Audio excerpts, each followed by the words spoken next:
We frequently find patients coming to us in the clinic with a history of family members that have MGUS, multiple myeloma, or other solid tumors, and we don't really have a clear answer for them or a pathway to test them and their family members.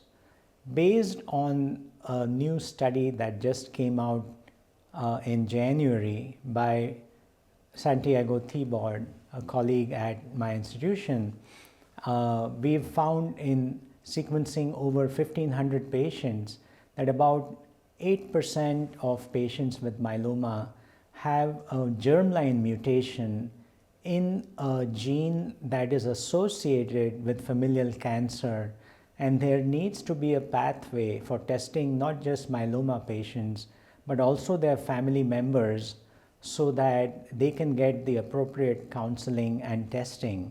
In fact, Dr. Thibault also found that patients that have certain familial cancer mutations do better with alkylator agent therapy like autologous stem cell transplant. So this may have important therapeutic implications. And these are just some of the new findings. They may be the tip of the iceberg in this whole field that is developing.